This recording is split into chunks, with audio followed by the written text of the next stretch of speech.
Hey everyone, before the story begins, please take a moment to subscribe to the channel. Your support helps bring more powerful, emotional stories like this to life.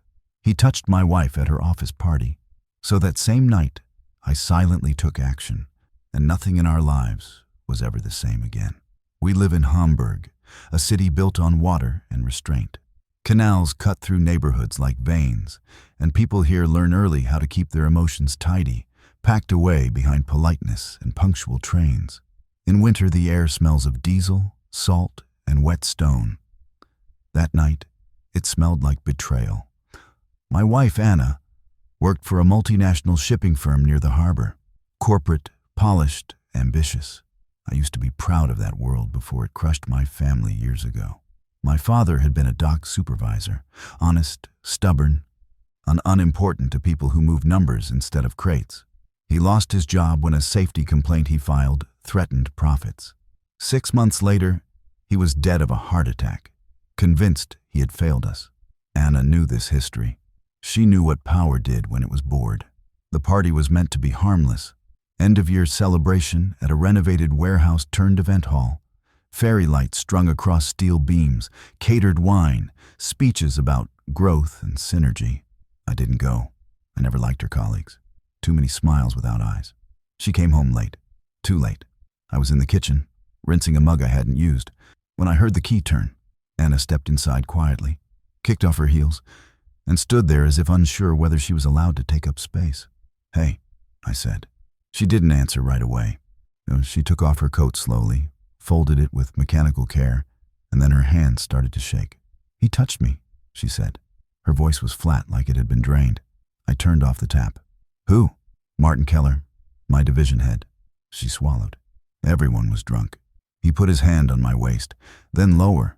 He laughed when I froze, said I was too tense. I felt something old and familiar tighten in my chest.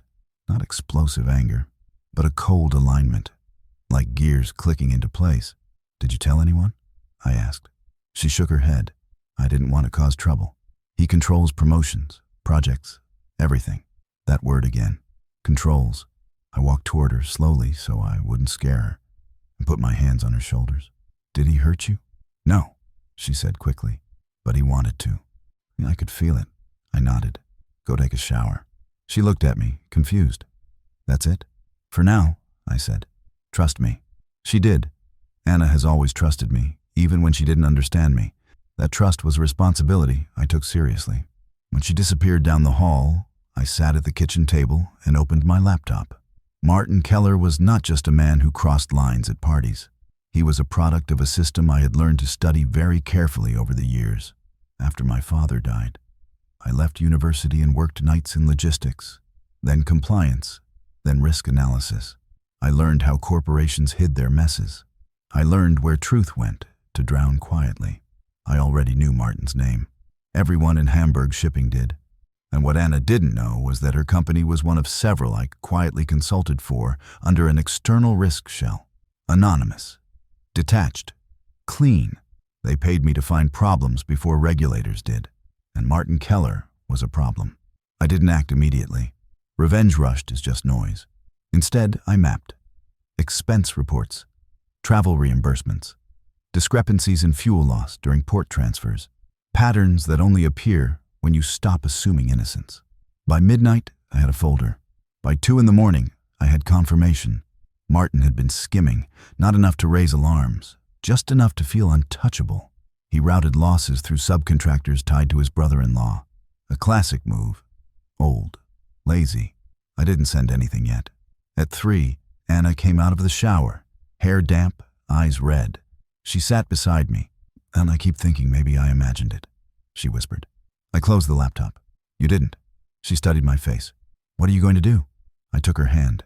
"Exactly what needs to be done." She slept. I didn't. The next morning, Hamburg was wrapped in fog so thick the cranes looked like ghosts. I went to work as usual, answered emails, made coffee, smiled at people who had no idea their lives were balanced on paperwork. At 11:17 a.m., I sent an encrypted packet to an internal audit address I knew would trigger escalation protocols. No accusations, just data. At 11:19, I forwarded a second packet to a journalist in Berlin who specialized in corporate corruption. Anonymous, thorough, irrefutable. At 11:23, I sent a third message, this one to Anna. It started, "You did nothing wrong." She didn't reply right away. At 12:40 p.m., Martin Keller was escorted out of his office by two men from compliance. Phones buzzed, whispers spread. By evening, the story was everywhere. Senior executive under investigation for financial misconduct. But that wasn't the end. Because systems protect men like Martin. They call it due process. They negotiate exits. They bury victims. So I didn't stop. I filed a formal HR complaint in Anna's name, with her consent, detailing the assault. I included witness lists, timelines, behavioral patterns. Then I did something more dangerous. I sent a private note to the board chair, a woman who had built her career fighting men like Martin and had been sidelined for it. I wrote, "If this disappears, so does my silence." She called me that night. "Once I've read everything," she said. "Who are you?"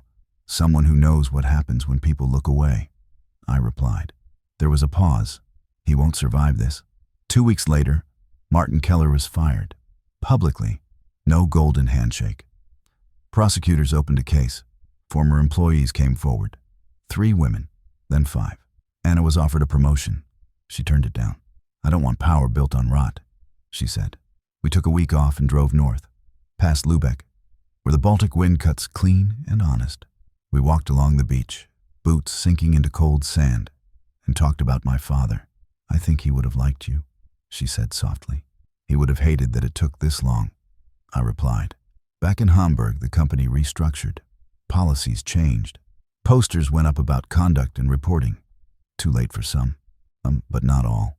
At night, when the city quieted and the fog returned, I sometimes thought about how close this all came to ending differently, about how easy it would have been to shout, to punch, to burn everything down.